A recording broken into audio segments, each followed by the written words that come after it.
Happy holidays, happy Hanukkah, Merry Christmas. We are glad that you are with us on this Thursday edition of the Official Colts Podcast, week number 17. We're getting down to the wire here. Only 2 games left for the Indianapolis Colts, and the first of the last 2, New York Giants, last road game of the season for the Colts, looking to keep their playoff hopes alive. Bill Brooks, Casey Vallier here. I'm Matt Taylor. Thanks for tuning us in wherever you are experiencing this greatness right now on the podcast, whether it's on YouTube or the Colts Audio Network. Thanks for making us part of your holiday break. Hopefully everybody's off of work and enjoying some extended time with friends and family during this holiday season. Billy B., how was Santa Claus? Santa Claus was good to me. What time did he get there?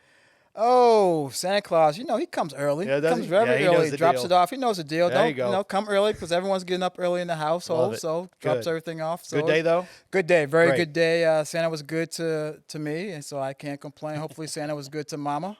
And I think Mama's happy, so Mama's happy, Bill's happy. Bill's happy, That's the so way to be, exactly. baby. So hopefully the daughter's happy as well. You were good all year long. I can attest to that. Well, man. thank you. You I were on the appreciate good that. list. Casey, how about you, my friend? Oh, Santa was great. He came a little later in the Vallier household because the kiddos just decided they didn't want to go to sleep. Yeah. You know how that goes, Yeah. having little ones. So it was like, please, we're watching the tracker, that tracker now. And, when he started to make that trek north towards North America, my oldest son was like a nervous wreck. Yeah, He's like, it's real. We've got to go to bed, guys. He's going to pass right by us. But Santa was great. Oh, blank. Here he comes. Yeah.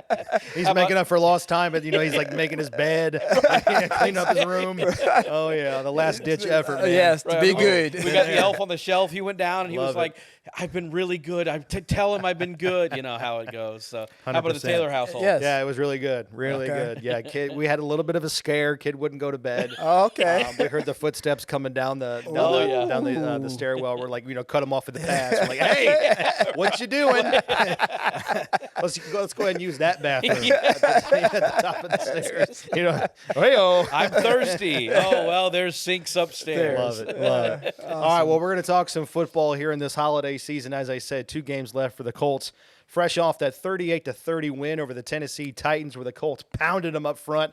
Franchise record, 335 yards on the ground. Jonathan Taylor proved like he's a superstar once again. Anthony Richardson setting a career high in rushing yards and, passing a ton of milestones. So we'll talk about that. Also, we're going to build upon those performances and how they can carry over here in these final 2 games, starting with the Giants and Kenny Moore II, who had those 2 picks, including the game sealer against the Titans. He's going to join us a little bit later on in this podcast, and then we'll wrap up the show talking about the Giants. And obviously it's been a very disappointing season on their end, but they still have NFL players, including Malik Neighbors and Micah McFadden, some stars in their secondary. So we'll talk about the challenges that they still pose in the fact that, hey, they're still something to play. They're looking to get their first, believe it or not, their first home win of the season coming up on Sunday against the Colts. But I want to talk about playoff odds, fellas.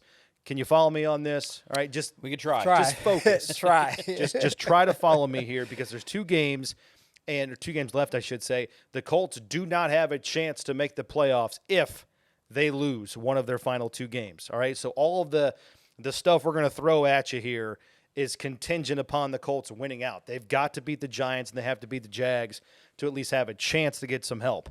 So in addition to that, the Colts need the Chargers to lose both of their final 2 games. They play at the Patriots and they play at the Raiders. Casey, that's the simplest way for the Colts to make the playoffs. That is, yes. And both those games, as you mentioned, on the road. Yeah. And, stranger things have happened, but that is one of the ways. So that's the simplest way. The other path is way more complicated. This is where you guys are going to have to really lock in here. Okay. So this path includes the Broncos losing their final 2 games of the season. All right, so they close out the season. They take on Cincinnati on the road on Saturday, and then they play Kansas City to end the season at home. Kansas City won yesterday, so that's not necessarily good for the Colts. You want Kansas City to be playing for something incentive-wise late in the season, so we'll talk about that in just a second. So the Colts need the Broncos to lose out and either Cincinnati or Miami to win out. Correct. That's what you need to have happen. All right, there's also a chance, we have to throw this in there with this scenario involved as well. The Colts have a chance to be eliminated from the playoffs before they even kick off on Sunday. That's because if the Chargers and the Broncos win, and those two teams play on Saturday, if the Chargers and Broncos both win on Saturday, the Colts are out of the playoffs before they even kick off on Sunday against the Giants. And that is, I hate to say it, but that's the gut punch. That's the satchel punch you do not want to have happen to you before you go into that game thinking mindset-wise you still have a chance in terms of preparation and all that going into the game. Yeah, that's the hardest one. That's the one that I've been, you got no help on Christmas, if you will, from a Colts standpoint. You really wanted the Steelers to pull up the game against the Chiefs because, as you mentioned, you wanted next week the Chiefs to have to play to try and get that first-round bye, which they locked up yesterday. But, yeah, if Saturday goes, it'd be really tough, honestly, because, playoffs are the odds and scenarios are what they are.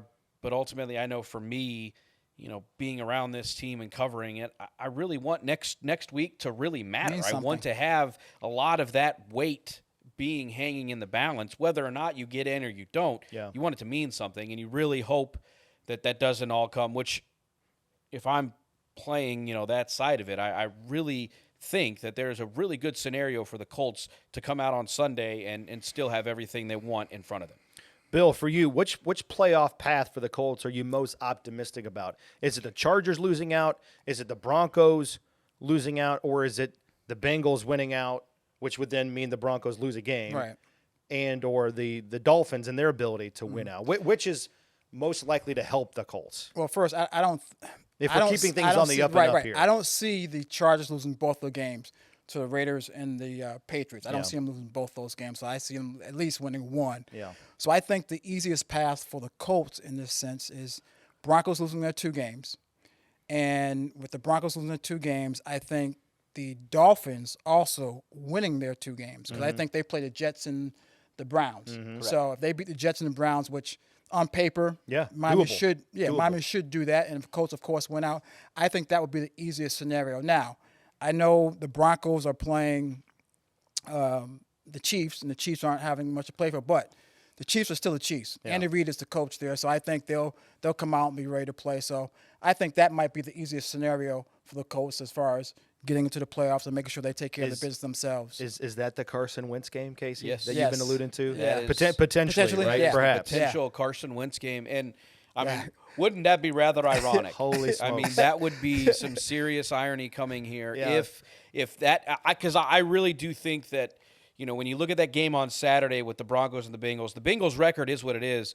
But when you have Joe Burrow and Jamar Chase doing what they've done this year, they're a hard team regardless of how their record is. I know that they're still battling on a very outside chance to make the playoffs, but those 2 guys, they can wreck a game any week. So I do think that is the most realistic possibility is the Broncos falling, and it would be it would be totally NFL if it's the Colts hoping Carson Wentz and the Kansas City Chiefs can knock off the Broncos in that finale. That would be just very, very NFL-like for sure. And the Bengals still have some weapons out there, with Chase and Burrow. So they have some weapons to go out there. Cincinnati's playing some good football. They're playing really good football lately. right now. So they have a chance. So that's why I say I think that would be the easiest scenario for the Colts to get in. All right, so if you follow that, congratulations.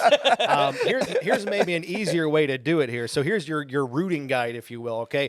So on Saturday, you want the Patriots to beat the Chargers. Yep. We just laid that out. You want the Bengals to beat the Broncos. That's a home game for Cincinnati, so we talked about that. On Sunday, obviously, you need the Colts to beat the Giants. You want the Dolphins to beat the Browns. Well done right there, Bill Brooks. So you nailed that. And then you want the Bills to beat the Jets. And the reason why you want the Bills to win is so that they're still in somewhat of a threat to push the Chiefs.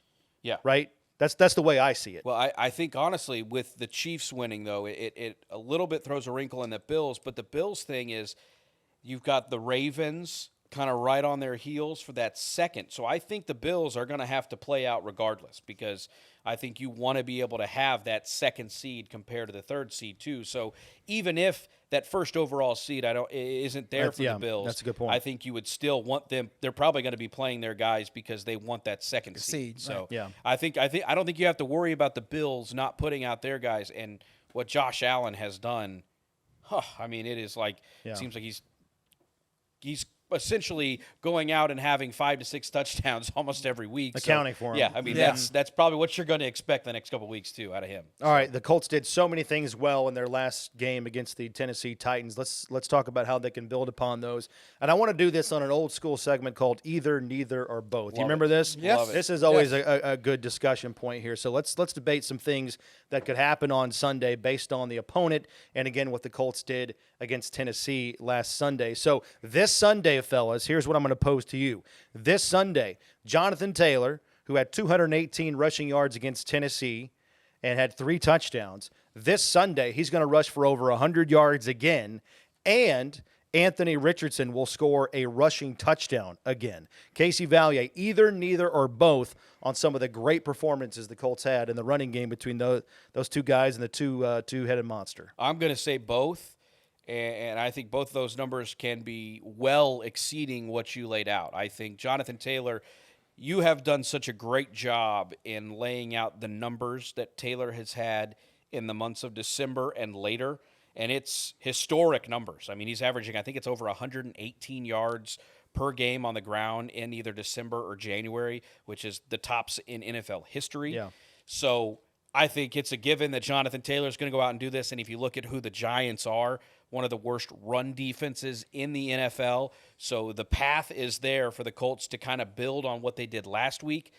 And I envision the Colts being in the red zone multiple times, and we know how deadly Anthony Richardson is in the red zone. Mm-hmm. So I wouldn't be shocked to see, Jonathan Taylor go out and run for $150 and Anthony Richardson have a couple rushing scores inside the red zone, and I'm going to go both on that first one. What do you think, Bill? I'm with Casey on that because, as you big said, both. Yeah, big both. As Casey said, as far as AR is concerned, I think his last 3 touchdowns are both 2 of them in the red zone and 1 just outside the red zone, 23 yards. So he's very, very, very effective in the red zone for the Colts. So I see him getting another touchdown.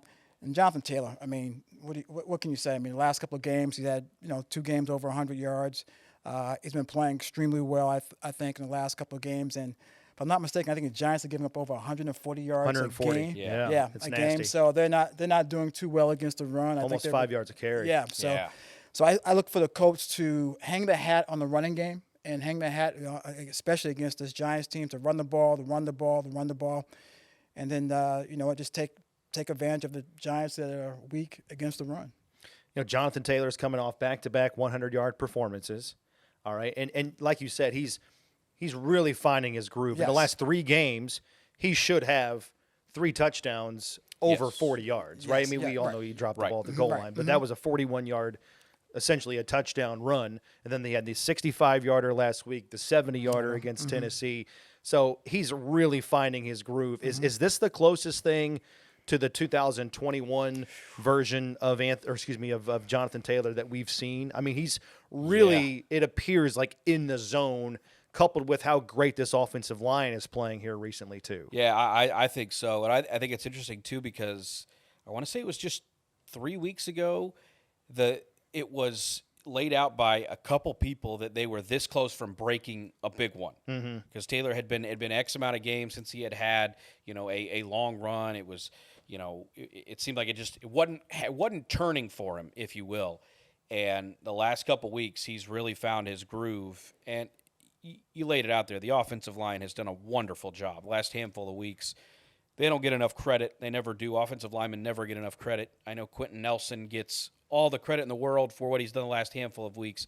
But, I mean, that whole offensive line deserves so much credit. But Jonathan Taylor, I don't know what it is about. I mean, I laid out, what he does in December and January. He just turns it on, but he is really finding his groove here lately. How much of it is the Anthony Richardson effect and the Colts, since his return back in the lineup, Bill, really understanding and finding the sweet spot of how they want to play and how they want to operate in the running game now with Richardson and Taylor healthy at the same time? I think that has a lot to do with it. I think, since AR's come back, that 8 to 10 times running the ball out there, it puts the defense in a bind where, hey, do we stop AR? Do we go to JT? What do we do? And then when one of them hits a big play, then it puts it back in their mind, hey, we got to stop this guy. Now opens it up for the other person. So I think right now the Colts have found something that they can really, really hang the hat on. As I said before, hey, look, Jonathan Taylor can run the ball. We know that he can make those big plays, those big explosive plays. We've seen that. Right. AR can be very effective in the run game, as long as he keeps on doing what he's doing, especially in the red zone. So I think both of these guys put some fear in the defense. So I think it's perfect that since AR has gotten back, how the Colts have used both of these guys in the run game. The Colts have run for over 144 yards in 3 straight games. Yeah. First time they've done that since 2018. And I love the diversity the Colts are using inside the running game, like the rushing attack, inside zone, outside zone, misdirection, quarterback runs, whams, using a fullback with Drew Ogletree in the backfield, running out of the pistol formation, getting Jonathan Taylor going downhill, earlier in the down, if you will. I love the attack. I love the sweet spot the Colts have found within their running game the last couple of games. It's really fun to watch, and it's really become the identity of their team since Anthony Richardson has come back to the lineup after that brief benching. Also, something to note when you talk about either, neither, or both, when Anthony Richardson potentially can find the end zone, if he scores a rushing touchdown on Sunday, he'll be the first Colts quarterback ever to have a rushing touchdown in 4 straight games. Wow. Yeah. Okay. Wow, that's awesome. Really. And he's already set the Colts record for rushing touchdowns in a season, rushing yards in a season. My man here is really, really coming on. All right, either, neither, or both. Let's go to the defensive side of the ball. Casey, I'll start with you. The Colts will record at least 1 interception against the Giants. Drew Lock, by the way, got a little bit of a shoulder deal. Looks like he's going to start. Looks like he's going to give it a go. And the Colts will hold the Giants to under 100 yards rushing. Either, neither, or both. Context here. The Colts have 6 interceptions in the last 2 games combined, and they've given up 75 yards or less rushing the last 2 games, including only 65 to Tennessee last time out. Where are you going? Oh, man. Either, neither, or both. I'm going to go either with the interception and maybe not the 100 yards rushing, just because you got a mobile quarterback and Drew Lock. That's kind of his, I think it's going to be one of those things. The offensive line has been a struggle there in New York, so he's going to have to be in scramble mode a little bit. Yep. So I think you've got that. Tyrone Tracy, Devin Singletary. They got some, decent running back in the backfield. So I'm going to say that collection can probably go over 100. But this Giants team, you look at turnover margin, and it's pretty eye-opening. They're giving the ball away, and they are not taking the football away. They're one of the worst teams in creating turnovers, and they're giving the ball away a lot. So I think you can count on the Colts having at least 1 interception. And I'm not saying they're going to run for 150, but I think it's going to be right at that line. I think 100 is probably right there. So that's where I'm going. Either, baby. All right, okay. Good explanation and good rationale. I like that. Good explanation. All right. Good explanation. You know what? I am going to say both. All right, Billy. I'm going to go say both. I'm going both too. Yeah, I think it's going to be a party in New York. Yeah, I think the Colts have done a nice job, and I think the Giants are only getting 107 yards per game, rushing. So I think the Colts can step it up and do some good things out there, put some pressure on Drew Lock and stop the running game. So I like what I see in regards to the Colts stopping the run. And as Drew Lock, I think he's had, in the 6 games he's played, 4 interceptions. So he does throw it to someone, so he can't throw it to other people. So I'm looking for the Colts to continue that streak of getting another interception. They've allowed 4 pick sixes on the year in New York. I could see a 5th coming. Yeah, so I'm gonna go both. Yeah. Both, baby. And that pick 6, maybe it's coming from Kenny Moore the second. Yes, he had 2 last week. Yeah, 2 picks, including the game-sealing interception, that takeaway in the final minutes on Mason Rudolph. And, boy, that would be a sight to see right before the New Year's, the ball dropping in Times Square. I can see Kenny Moore with an interception, taking it back for a touchdown, and then spiking the ball, like that one in Times Square. That would be something sweet. So we'll see if that can happen. But, again, my man, number 23, Kenny Moore, joined us earlier today on the Official Colts podcast. Great perspective on the season, on the Giants, and he's also the Colts nomination for the 2024 Walter Payton Man of the Year. Here's Kenny Moore with us on the Official Colts podcast.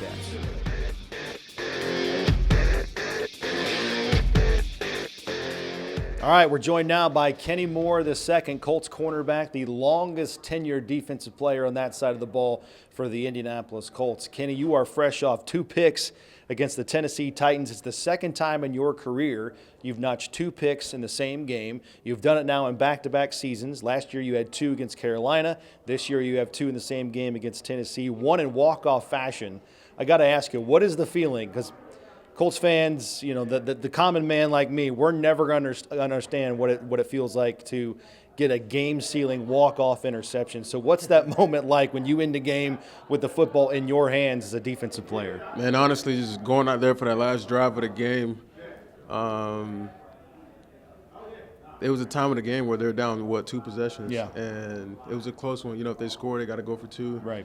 So it was one of those situations. So I don't think they had much time at all, less than 15 seconds or so to really, march down the field. So, honestly, I just wanted to do my job. I just wanted to make sure that during this time of the game, I can't come up with a mistake to help that team win the game. So, but they didn't really have that much time. So we were in a situation where they were going to go hook and ladder, right. Desperado type.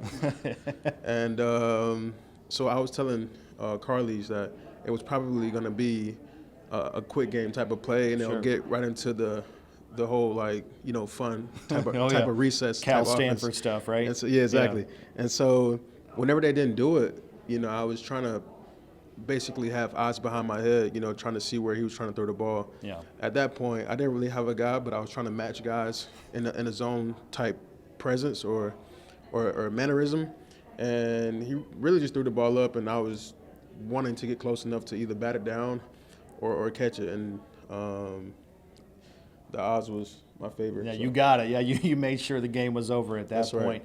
All right, this defense, you guys in the back end, you have 6 interceptions combined in the last 2 games. Why are you guys hunting the ball so effectively right now? Man, it's fanatical, man. Here late in the season, you really get a lot of reps as far as, tracking the ball and being aggressive or passive on coverage. So, honestly, it just starts right out here in the practice field. We do a lot of, drills as far as takeaways and individual period. Coach Ron Miles is doing a great job. Him and his staff is doing a great job with us and making sure the ball is on our mind. So, right. Thankfully, it's working out in our favor to really come down with the football. Honestly, we're just trying to, put a complete game together with the offense, trying to get A-Rich in the offense as many drives as possible. So we're just doing our best to play team ball, and however way it goes, if the ball is in the air, we're expecting each other to make a play. Like I said, you're the longest tenured defensive player for the Colts, but you've been playing here for a while now with guys that are mainstays too, like DeForest Buckner and Grover Stewart. I know you're really close with Grove in terms of where you guys come from in Georgia, and Zaire Franklin and E.J. Speed. You're really close in the back end with Julian Blackman. How much do you still look forward to playing with these guys, and how does that hopefully manifest itself into some 2 good performances to close out the season here for the Colts? That's a really good question. I think the relationships is deeper than just football and, running up and down the field trying to get a win. Right. But with that being said, with those relationships, we want to win as much as possible with each other. I think, at the end of our careers, wherever that lead us, we're going to be talking about the wins and the plays that we made with each other. And we want to talk about some hardware too. So no doubt. We know that it's a lot of unfinished business that goes into the year-to-year basis, what we've gone through. So we're just trying to put together some good matches, man. We're just trying to get some good matches, and hopefully, everything plays out in our favor to where we can get into these playoffs. So, like you said, the relationships is great, the camaraderie is great, and I think that's what we'll all remember. You just mentioned the playoffs there. Do you talk about playoff scenarios? I mean, you personally, do you engage in the hypotheticals and the rhetoric there, or is that something that you just sort of block out, knowing that it really doesn't matter as if you don't take care of your own business, and you got to control what you can control? I mean, we talk about it because, at the beginning of the season, we talk about, our goals. We talk about the bigger picture. So sure. I think it's only right to focus on a day-to-day, keeping everything minimal and, going 1% each day and trying to get better. But I think it's really good to look at the bigger picture on how to keep moving forward as well. So I think it's just a balance of, controlling what you can control as well as knowing where you want to go. And I think that really brings you back to the standard, bring you back to what you expect from each other. So I don't, if you don't have anywhere that, if a goal that you set out for yourself, right, you don't really know the navigation to get there. So I think it's always good to know where you are in life in general, and to know where you want to go and how to do that. Yeah, well said right there. That's Kenny Moore II with us. All right, the Giants are the task at hand here. They're 2-13. You also know the drill. They've lost 10 straight games and, making a lot of different switches at the quarterback position, but they're still an NFL team, right? As you know, you still take them seriously. So what is it about their offense that can still give you problems despite their inconsistencies overall on the team on the season for them? Well, they have the weapons on offense, and they have a defense that can give their offense as many, chances as possible to go down and score. They've been battling some issues or injuries or whatever it is, just like everybody. Sure. But they know how to utilize certain people. Like, Neighbors obviously is their gadget, their toy that they like to, throw the ball up to, give him as many targets as possible because he's competitive and he's very talented in what he can do in the passing game. Wendell Robertson, he comes alive on third down as well as in the red zone. So they like to put a lot of guys in space to miss some tackles and give their offense, more chances to go down there and score. So and we've struggled a bit as well. So it'll be a great matchup, man. Like I tell everybody, man, even if Tennessee came back and tried to win the game last week, I said, man, that's an NFL offense. We're still trying to protect and hold off some elite players. So for the most part, we just got to be competitive and stay with each other and be resilient in this game. All right, Kenny Moore II's been with the Colts since 2017. Ooh, yeah. All right, look at you, though. You're still getting it done, all right? That's not where I'm going. I'm saying Colts fans, they've gotten to know you a little bit over the course of your time here. They understand, how much appreciation you have to be with the Colts, how much you love being, from Indianapolis now, and you have a giant heart. And you're the two-time winner now of the Colts Walter Payton Man of the Year Award, which is the highest honor bestowed to any Colts player, right? You're the nomination for the team. You won that award in 2021. You got the nomination here again in 2024. You're so active inside the community. It stands for excellence on and off the field, Kenny. What does that award mean to you, and to get it for the second time, to get the nomination for the second time? You're so active inside the community. What does it mean to represent this franchise within this award, and to kind of do it with the high class that you always do it with? That means that award means community, it means family, it means village. So many people poured into the person that I am here today. Right. And, I can't get that award if, my church members or my teachers and my coaches growing up throughout grade school and college and everything, if they didn't teach me those ethics and morals and, how to give when me growing up, I didn't think I had anything to give. But there's always something to give, and I think that's been my role, and I've always believed that it's everybody's role to give. Mm-hmm. I don't have to be able to, be on a pedestal or be a certain job title to give. And once I learned that at a very young age, I just took the responsibility to live by it. And if I was a professional athlete or not, I would have been outgiven. So, and it just means the world to me. Honestly, it's indescribable to even have the honor multiple times. Right. But this organization does a great job at honoring those around them, and they are advocates of community. I've done a lot before the 2001, whenever they honored me in 2021, right. I was doing a lot off the field that I didn't think anybody knew about. And once they did, it was like, that's super crazy that they even were intentional about, something like that. So it empowered me to do more and more and more post being honored in 2021. Having a foundation, right, and getting a team around me, and honestly, just trying to, pick people up and build people around me as well. See, you get that, right? You understand that as a professional football player, you have the maturity and you have the ability to kind of step outside of yourself a little bit to understand that, hey, because of the platform that I have and who I am as a player now playing for the Colts, you make an impact on someone's life every single day because of not only who the person that you are, but because of the player that you are and what you stand for. So with me playing so late in high school, my senior year of high school, I never had the thought of, like, I'm a football player. Yeah. So it was something that I never really lived by. I never put all my eggs in the basket as far as me as a person. Right. And so with that being said, like, I was always my own person when it came to what I wanted to do, how I thought my life should look like, and, just how I wanted to live. So I never wanted to just, I don't know, just be a jock, I guess. Yeah. So I'm telling you, man, you are changing lives every single day because of the impressions you leave on people. It's been cool throughout my career, having the impression on the community and having the comments that I get, or when people see me in person, they say a lot of nice things, and honestly, I'm just so thankful and blessed that I can be the same person that I'm the same person that I was in high school.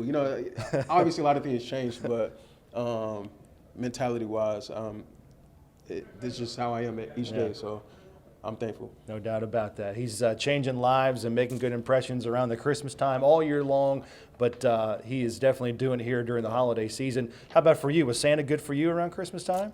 It was, man. I'm sure he was, right? Yeah, Takes care of everybody. Yeah, I was taken care of, man. Honestly, I was just, I was with a local family. So I spent a lot of time with them. We watched, a couple movies, Christmas movies, and honestly, just kicking back and slowing down the tempo. Life can be a little fast. In the season, it can be, XYZ a lot. So, honestly, just kicking my feet up and having some rest, FaceTiming the family. Honestly, just catching up is always good for me. So I'm very thankful for the little things. Absolutely, man. Good man right there. That's Kenny Moore, the second with us. Two-time nomination for the Colts, Walter Payton Man of the Year, 2021, 2024. Colts and Giants, Week 17. The Colts need to win to stay alive for their AFC playoff hopes. Kenny, always appreciate the time, man. Best of luck. Thank you.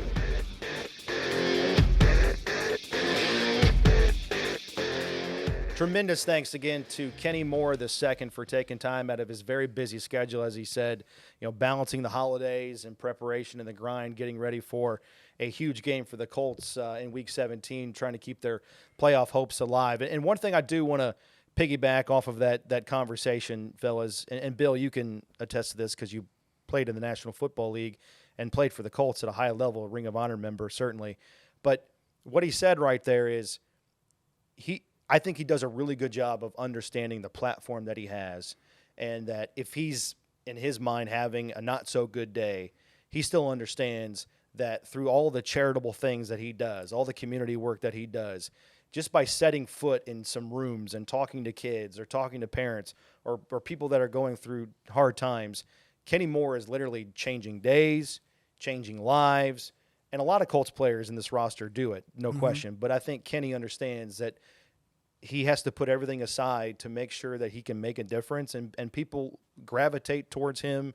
And it's really such a blessing to see him interact with fans and again, people of all ages. And he leaves a great impression on everybody that he comes in contact with. He just gets it. It's great to see him understand the platform that he has, and he uses it for the greater good. Exactly. And, it's great to play this game and you enjoy it. It's a game you played as a kid, and it's fun and everything, and you get recognized for playing and stuff like that. But to me, the most important thing is what you do in the community, what you do for the next person. Are you helping someone else out? Are you helping some young kids out? Are you helping someone who has unfortunately fell on hard times, to hopefully maybe bring them up, to help them up. So to me, those are the joys that you have when you're able to do those things to help people out. So Kenny understands that. He goes out and he gives back quite a bit out there in the community, and I'm so happy for him. And it's good to see the players, and there are a lot of players, not just Kenny, but there's a lot of players on this team that go out and give back in the community. And to me, that's a big part of being a professional athlete in America. Either you play basketball, football, baseball, whatever you play, is making sure that you can give back and help someone else out, give someone else a hand up, no matter what situation they're in. And I don't mean to put you on the spot, but just to drive home the point, I mean, can you remember a time where someone came up to you and said, "Hey, Bill, I met you, whatever it was, 5-6 years ago," and you may not even remember the conversation, but they certainly do because of who you are? Yeah, that's happened a couple of times where someone's come up to me and I don't know them. And they say, "Bill, you came to my 5th grade class." Yeah. And these are, they're Sure. older adults now. Yeah. And you came to my 5th grade class and you spoke to us on this, or you came to my high school and you spoke to us on whatever I spoke on that day. Yeah. And, you helped me to realize A, B, or C, whatever Every it moment is. matters, right? Yeah. So and then you don't, at the time, sometimes you don't think about it when you're giving that speech or talk to someone. But then later on, when they say that, you say, Yeah. wow, I'm glad I could have helped someone Sure. in some small way in their lives. No doubt about it. Good stuff right there, man. Kenny Moore, thanks for the time, man. That was a really, really good conversation. We enjoy it as always. All right, let's wrap up the show here. Let's put the let's get the game plan on the Giants here. Again, it's not going well in the Big Apple. They've lost 10 straight games. They were just thrashed by the Falcons 34-7. 2-13 now on the season, tied for the club record for the most losses in a single season. They're on track to get the first overall pick. It'll be the 3rd time in franchise history that they get that, potentially, if that comes to fruition. If the Giants lose out, which is possible, that'll mean they have a winless home record. Yeah, It'll be the first time in 50 years they lose all of their home games. And because of the new 17-game schedule now, they'll be the first NFL team in NFL history to lose 9 home games in a season. Casey, tell me how, actually, the Giants can still pose problems for the Colts. Is it quarterback? Is it wide receiver? Is it their defense? Where can they still give the Colts fits if they're not on it? So Malik Neighbors, their rookie receiver, is sensational. He is everything they thought he was going to be. He looks like a superstar in the making. He's about to have over 100 catches, over 1,000 yards as a rookie. To put that in context, there's only 4 players that have ever done that. So that is pretty incredible company. Brock Bowers has already done that with the Raiders, but Malik Neighbors looking to be the 5th into that group, and he's done it with just, you talk about the quarterback play, it has been literally a revolving door. Daniel Jones literally is not there. Not even there. It's crazy. Exactly. He is a practice squad quarterback for the Vikings. It's unbelievable. So what Malik Neighbors has done, he is a guy you have to have an eye on. And then defensively, I really do think their front, they don't have Dexter Lawrence, who is one of the best defensive tackles in football, but Kayvon Thibodeau and Brian Burns on the edge, they are legit edge rushers. I mean, their defensive front is very, very when they have Dexter Lawrence, you could argue that is probably one of the best front you're going to see in football. So those are 3 players that can definitely get their handprints on a game, and they're in impact positions where they can create a real – I mean, we all saw what Myles Garrett was able to do to the Colts in 23. Yeah. Single-handedly, that Browns team arguably probably shouldn't have been in that game, but the way that Myles Garrett played. God, I forgot about that. Right. I mean, and that's what it was. It was right. like, wow. I mean, he blocked the field goal. Yeah. He had 27 sacks. I mean, it was unreal. So they have some players in key positions that can create a lot of problems. So the Colts are going to have to identify ways to make sure those guys don't impact the game. Bill, can the Colts just pound them early? Can the Colts put the Giants out of their misery early in this game, run the football like we've already chronicled? But you look at this, they've been outscored in the first quarter of games by 53, and they've been outscored in the first half of games by 95. I'm not saying they don't want to play, but if you get a dog down early, they'll probably just kind of stay there, hopefully. Right. And the Colts have had a hard time closing games out. Exactly. And I was going to say the same thing, Matt. I was going to say, jump on them early. Get on them early.